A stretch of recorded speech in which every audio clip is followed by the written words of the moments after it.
राज्यातील 36 जात वैधता प्रमाणपत्र समित्यांपैकी तब्बल 32 समित्यांना अध्यक्ष नसल्याचं समोर आलंय। जात प्रमाणपत्रता दिल्यानंतर जात वैधता प्रमाणपत्र देण्याबाबत राज्य सरकारचं दुर्लक्ष होत असल्याचा आरोप काँग्रेसनं केलाय।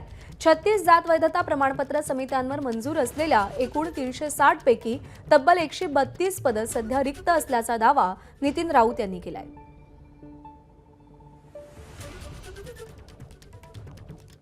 आपल्यासोबत काँग्रेसचे वरिष्ठ नेते डॉक्टर नितीन राऊत आहेत। राऊत साहेब, जात प्रमाणपत्र मिळणं आणि त्याच्यानंतर जात वैधता प्रमाणपत्र मिळणं नोकरीसाठी विविध ठिकाणी ॲडमिशनसाठी अत्यंत आवश्यक असतं।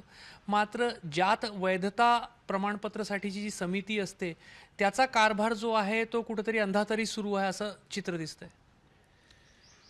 खरं पाहिलं तर जात वैधता प्रमाणपत्र अलीकडच्या काळामध्ये शाळा आणि कॉलेजेसमध्ये नोकऱ्यांमध्ये अनिवार्य झालेलं आहे आणि त्यामध्ये अनुसूचित जाती जमातीचे जे वैधता प्रमाणपत्र लागते त्याला 1950 पूर्वीचे दाखले लागतात। या अर्थानं ज्या समित्या तयार झाल्या आहेत, एकंदर समित्या राज्यामध्ये 36 आहेत आणि त्या 36 मध्ये 32 ठिकाणचे अध्यक्ष अजूनही नियुक्त झालेले नाहीत।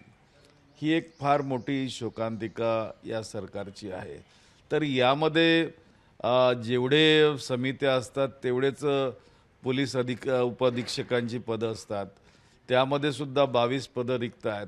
एकूण जर चित्र पाहिलं आपण तर 360 पदं संपूर्ण राज्यामध्ये आहेत, त्यापैकी 132 पदं आज रिक्त आहेत। लवकरात लवकर नेमणूक करणं आवश्यक आहे, नाही तर येणाऱ्या पुढील 3-4 महिन्यांमध्ये राज्यातील विद्यार्थ्यांना अनेक अडचणींना सामोरं जावं लागू शकतं। खरं आहे की 38,000च्या पेक्षा जास्त अर्ज अजूनही या ठिकाणी वेटिंगवर आहेत आणि लवकरच या ठिकाणी 12वीच्या परीक्षा होतील, कॉलेजेसच्या परीक्षा होतील आणि मुलं कोणी क्लॅटकडे, कोणी नीटकडे, कुठे CETकडे परीक्षेला जातील आणि त्यांना फॉर्म भरत असताना जात वैध प्रमाणपत्र अनिवार्यच आहे त्या ठिकाणी, तर त्रास होणार आहे। त्यामुळे राज्य शासन या ठिकाणी लक्ष घालावं असं या ठिकाणी मला वाटतं, परंतु राज्य शासनाची भूमिका अलीकडची जर लक्षात घेतली तर सामाजिक न्यायाच्या प्रश्नांवर संपूर्णपणे उदासीनता या ठिकाणी आहे।